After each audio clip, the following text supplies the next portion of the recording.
Hi Gateway, it's me doing notices again. I have no idea who thought this was a good idea that I get to do the notices, but I'm doing them this week. So there you go. Hope you guys are all doing well and surviving lockdown and are not too crazily bored at the moment. I have some notices anyway that I need to give you, so here goes. Just to say that the groups, our new group structure is now rolling out. It's underway, and I'm hearing really great things about the groups. It's fantastic seeing photos of Zoom meetings taking place, people connecting in that way, having fun together. Keep posting those onto the Gateway Facebook page. It's great to see.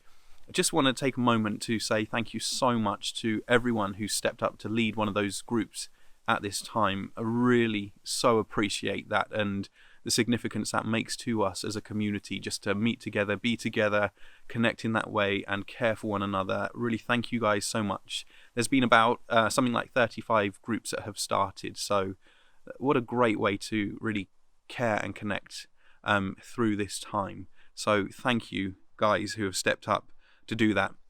If you're not yet in one of the groups and you would like to be, it's not too late. You can absolutely join in. Just drop us a message and we will try and place you in a group that's relatively close to you. So please do get connected in that way if you are not yet part of one of those groups. Then just to say, again, a massive thank you to you as a church. Nigel mentioned on Sunday in his preach about the welfare fund being a place, a meaningful way that we can actively care for one another and support one another, particularly those who will face financial hardship through this time. And even since Sunday, Callum has just let me know that over £4,000 has been given, plus gift aid, and that's such a great start that we get to actively in the days ahead serve one another and care for one another financially in that way. So just want to thank you for giving and being generous in that way. If you haven't yet given, it's not too late. You can still give. We will put the details of how to do that on the email that comes out at the weekend. So please do give. Please continue to look for ways to be generous like that we can care for one another and serve one another as a community meaningfully in the days ahead. Then just to say, there's a few events that I just want to let you know about. The first is that we are planning that fortnightly, every other week, we'll have an evening of prayer, and then 2 weeks later an evening of worship, and so on. We really, as a team, want to keep those that sense of prayer and worship together as a community in front of us through this season, and see no reason why it should stop. We have amazing technology that allows us to connect and do that meaningfully. So the first one is next Tuesday evening from 8 till 9. We're going to have a Zoom prayer meeting. You're all invited. It's not just come and watch me pray for an hour. It's going to be interactive. It's going to be meaningful. We're going to have breakout rooms on Zoom where you can get together and pray around all kinds of different areas that would be great to be praying for as a church at this time. So that's next Tuesday evening. The details of that will be on the email as well, coming out this Sunday. So love to see as many of you be part of that as you possibly can. It'll be great fun. And then also just to say, Good Friday, we are going to host a Good Friday time together, just remembering Jesus, taking time out in our day to remember Jesus, to celebrate him, to reflect on his death for us and all that means for us. And so Rob Tiley is going to be leading us on that. I don't think that's going to be a live thing. I think we're going to pre-record that again, but again, just want to put that in your diaries so that on Good Friday we have a point where we can just stop and thank our Father for the gift of his Son and thank Jesus for his faithfulness even to death on a cross. That would be such a great thing to do. So please put that in your diaries.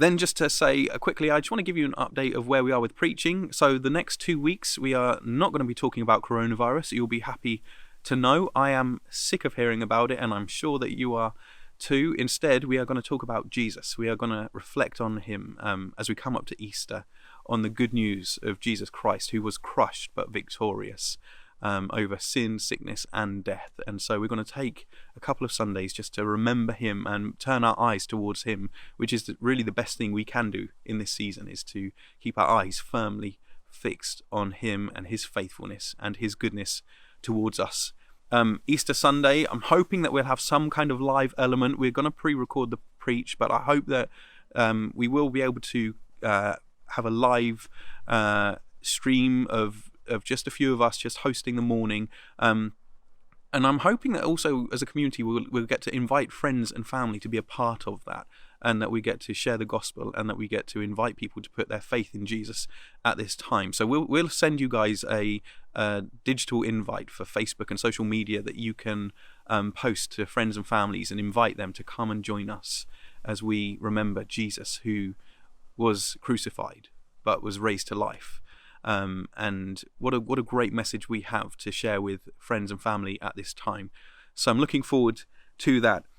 Then after that, the plan is that we are going to start a new series, and you'll remember hopefully that Nigel and I have mentioned a few times recently this book that has gripped both of us called The Ruthless Elimination of Hurry, and we are not going to be preaching through the book, but we want to use it as a basis for the preaching series for the next season of learning the patterns of what it means to be a follower of Jesus and having a life of discipleship that reflects who he is and reflects him to the world. And I found this book so provocative and challenging, even in its simplicity.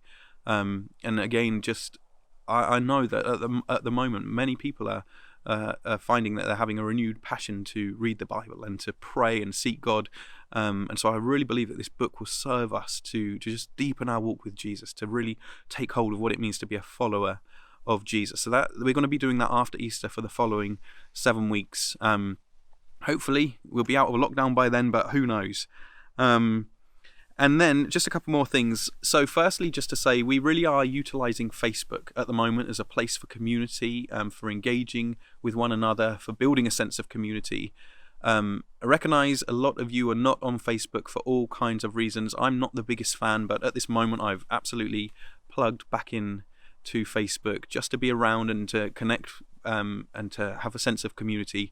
If you are not on Facebook, can I encourage you to create a profile, even if it's just with the sole purpose of connecting in with the Gateway Community Group page. I'd really love to see you on there. It's the main place that we have community, as I said, and so I just want to beat the Facebook drum, which I never thought I'd say, but at this time it's serving us really well, and it is the main place to get connected, to make sure you're up to speed with everything that's happening in us as a community, things that are going on in one another's lives. So please do sign up. Can I encourage you to do that? And then also just to say, if over this season, as you're living your life, you just have any stories of things that God is enabling you to step into, whether it's stories of speaking to friends about Jesus for the first time, or making contact with neighbours, or that you've been praying for years, or having the opportunity to pray with people, with friends and family and neighbours, we would love to be hearing those stories and finding ways to put them out on our Facebook community group page, just to encourage one another. Please don't underestimate even the most simple of stories, or what you may feel is the most simple of stories, could be so encouraging to the rest of us. And we really need to be encouraging one another to be bold and courageous with our faith at this time. So please do share those. I'm aware of already people having opportunity to pray for others and talk to people about faith and what does it mean to be a follower of Jesus at this time. Those are so encouraging. So we really do want to be sharing stories in that way. So let us know those stories as they come up. And then finally, just to say, this coming Sunday, Ant and Jack again are going to be hosting a time of worship at 10. They have just done an outstanding job of serving us in that way. Thank you guys once again for that. So Ant and Jack at 10 on our Gateway Facebook community page. Come and join in for a time of worship. And then after that, around 10:40, the preach will go live online. That's all. Wow, we managed to get through it. That's good news. Lots of love to all of you guys. Speak to you soon. Hopefully see you next Tuesday evening. Take care.